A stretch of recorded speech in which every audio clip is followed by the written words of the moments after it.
اللہ کے رسول نے فرمایا تھا نا، میں ایسی قوم کو جانتا ہوں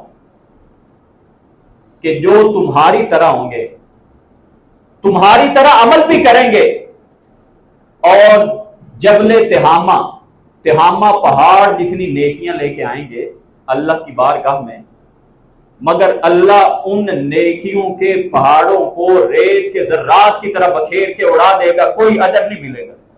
21ویں صدی فتنوں کا زمانہ ہے، اور ایسے ایسے بڑے فتنے ہم دیکھتے ہیں جن کے بارے میں سرکار دو عالم صلی اللہ علیہ وسلم نے 1450 سال پہلے کھلی کتاب کی طرح ہمیں وضاحت کر دی کہ یہ فتنے ہوں گے، اور یاد رکھنا ان فتنوں میں واقع نہ ہو جانا۔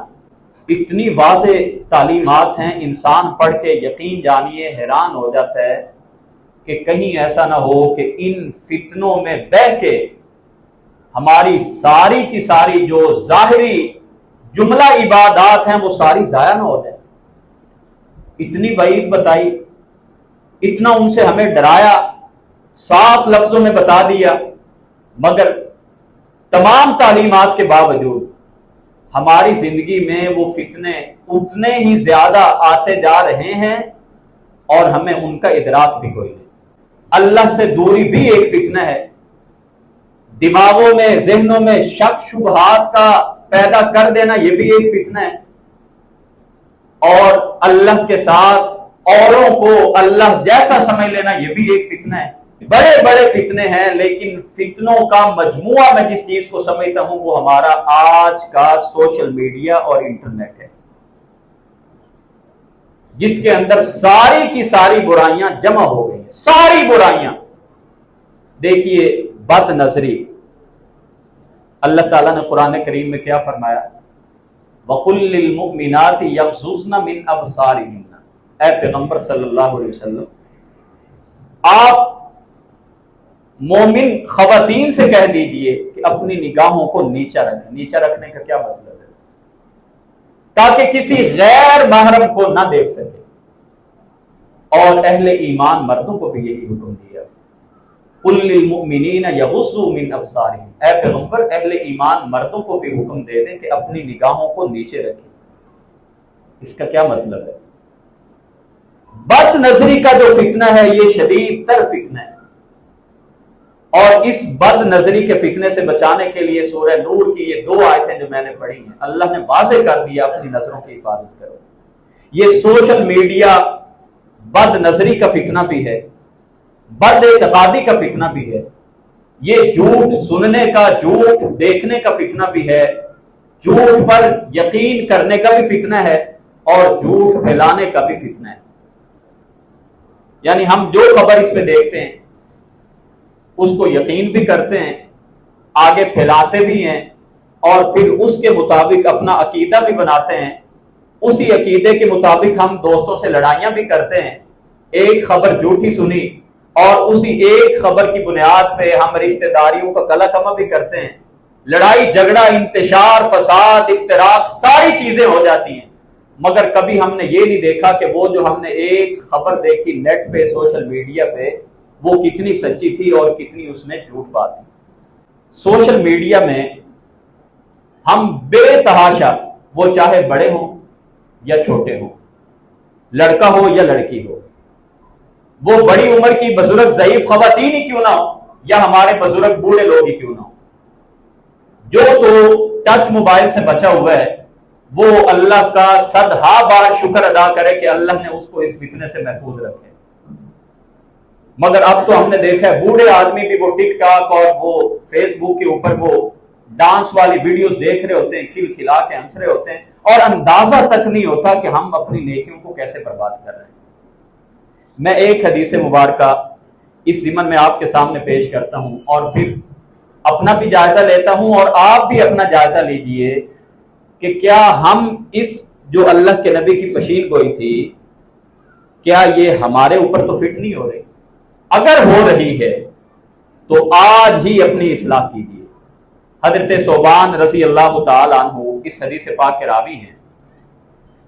نبی کریم صلی اللہ علیہ وسلم نے فرمایا لَأَعْلَمَنَّ أَقْوَامًا مِّنْ أُمَّتِي، اللہ کے رسول نے فرمایا میں اپنی امت میں سے بہت ساری قوموں کو ایسی قومیں ان کو جانتا ہوں یأتون یوم القیامتی جو قیامت کے دن آئیں گی بحسنات امثال جبال تہامہ جبل تہامہ جتنی بڑی بڑی نیکیاں لے کے آئیں گے، بیزن اور نیکیاں دور سے دکھائی دے رہی ہوں، اتنی بڑی بڑی نیکیاں، پہاڑ کے بارے میں کہہ دی نا، پہاڑوں جتنی بڑی نیکیاں ہوں گی۔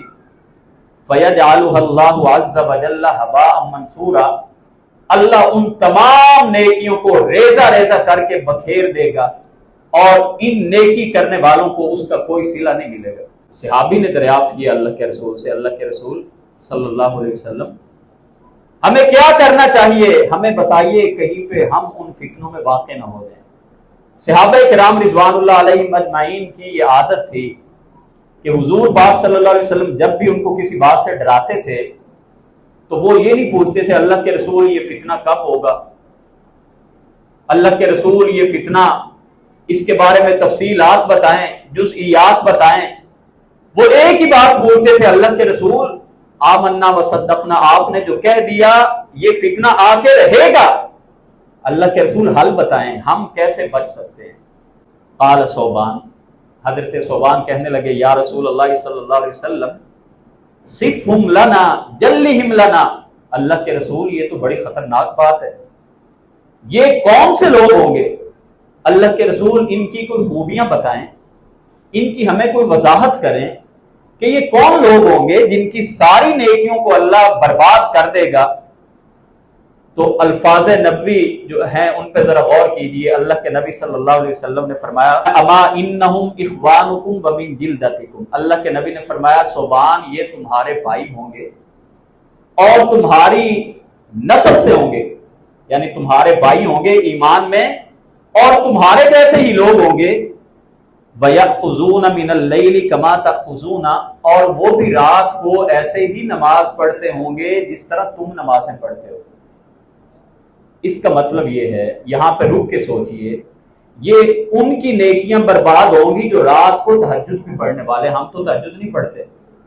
تو اللہ کے نبی نے فرمایا ایک طرف اتنی بڑی نیکیاں، قیام اللیل، رات کا قیام، تہجد پڑھی جا رہے ہیں، لیکن ہوگا کیا؟ وَلَٰكِنَّهُمْ أَقْوَامٌ، یہ وہ قوم والے لوگ ہوں گے اذا خلوا بمحارم اللہ انتہکوها، جب یہ خلوت میں ہوتے تھے، جب تنہائی میں ہوتے تھے، اکیلے بیٹھے ہوتے تھے، تو اللہ نے جن چیزوں کو حرام کیا ان کا ارتکاب کرتے تھے۔ اب اس کو موجودہ دور کے تناسب میں دیکھیے، کیا ہم جب تنہائی میں بیٹھے ہوتے ہیں، آفس میں ہوں، اپنے گھر میں ہوں، انسانی مزاج ایسا ہے کہ وہ معاشرے میں رہ کے دوستوں کے ساتھ بیٹھ کے اس طرح کی چیزیں زیادہ نہیں دیکھتا جس پہ لوگ اعتراض کریں کہ یار تم تو بڑے شریف آدمی دکھائی دیتے ہو، یہ کیا دیکھی جا رہے ہو۔ بڑے ظاہری حلیے میں شریف دکھائی دینے والے بھی اکیلے تنہائی میں بیٹھ کے کسی کا ڈر نہیں ہوتا، کیونکہ صرف اللہ کی ذات ان کو دیکھ رہی ہوتی ہے۔ تو ایسی ایسی چیزیں دیکھ جانی، نمازیں ساری کی ساری ضائع ہو سکتی ہیں اور کوئی خیال تک نہیں۔ تو اللہ کے نبی صلی اللہ علیہ وسلم نے فرمایا کہ یہ ایسے لوگ ہوں گے جب تنہائی میں بیٹھتے ہوں گے تو اللہ نے جن چیزوں کو حرام کیا ان کا ارتکاب کر لیتے تھے۔